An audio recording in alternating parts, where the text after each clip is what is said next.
On the night of May 10th, Mohammed Imran arrived at a new, isolated room in the Ashera district of Taif, Saudi Arabia. The journey had been long, leaving him physically drained. It was around midnight when he stepped inside the cramped quarters. He remembers explicitly closing the single door before collapsing onto his bed and slipping into a deep, immediate sleep. But falling asleep in a completely unfamiliar environment forces a tired brain to make a dangerous compromise. To protect itself, the mind engages the threat vigilance system. This is an evolutionary survival mechanism where one hemisphere of the brain powers down into deep sleep, while specific neural nodes in the other hemisphere remain active and alert, constantly scanning the new surroundings for danger. Because of his extreme exhaustion and the strange room, Imran's brain was perfectly primed.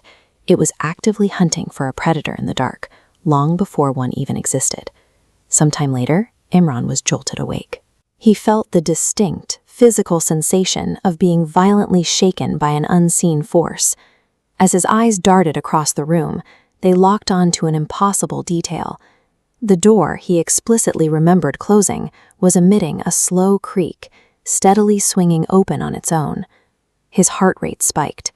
His entire focus narrowed to the pitch-black threshold, waiting to see what was on the other side. In a normal state of mind, a draft of wind pushing a door open is easily dismissed.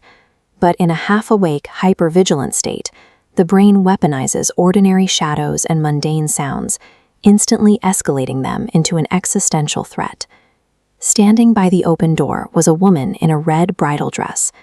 Imran instantly recognized her as his wife, Saba. Yet her presence defied physics.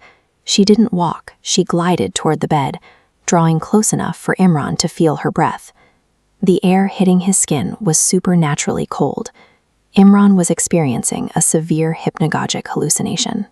This is a severe sensory distortion on the border between wakefulness and sleep, where vivid dream imagery bleeds directly into waking consciousness. When the amygdala panics, it frantically searches memory banks to make sense of the input, projecting familiar faces. But as panic intensifies, a visual glitch occurs. The projection rapidly distorts, warping a trusted memory into something unrecognizable. The subconscious mind doesn't need to invent new monsters.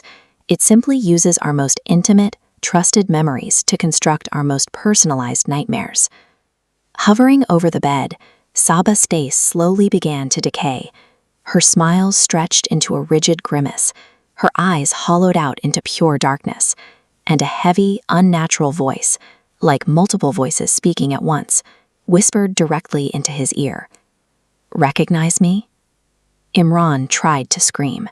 He tried to thrash backward, but his vocal cords were silent, and his body was entirely frozen. He couldn't move a single muscle. He was trapped in a state of REM atonia. This is a vital chemical process required for human survival during sleep. During REM sleep, the brainstem severs the connection to motor neurons, creating a chemical block to prevent acting out our dreams. But Imran experienced a misfire. His conscious mind awakened, but the chemical lockdown failed to lift. The true horror of sleep paralysis relies entirely on this biological betrayal. You are chemically imprisoned in your own body, forced to watch as it dreams with open eyes. Suddenly, the chemical block lifted. Imran snapped upward with a violent jolt, pulling himself fully out of the paralysis. He surveyed the cramped room and found everything perfectly normal. The door was completely shut. He took a deep breath, rationalizing the entire horrific sequence as just a bad dream.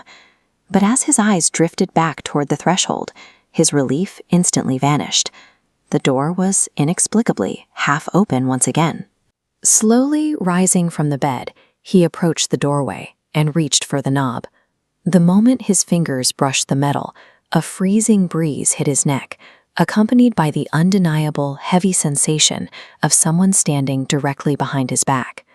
A neurological hallucination eventually runs its course and fades away, but the visceral adrenaline and overwhelming sensory paranoia it pumps into the nervous system remain entirely real. Imran never found the courage to look over his shoulder.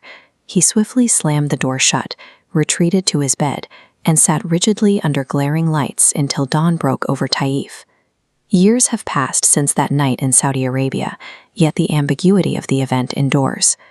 Despite understanding the mechanics of exhaustion, Imran has never been able to fully convince himself that it was merely a misfiring brain.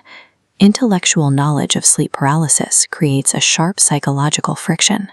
Knowing the science cannot overwrite the deeply encoded, visceral trauma of living through the experience. To this day, when the room goes quiet, he is left with the haunting suspicion that the visitor's distorted smile still lingers in the dark periphery of his vision.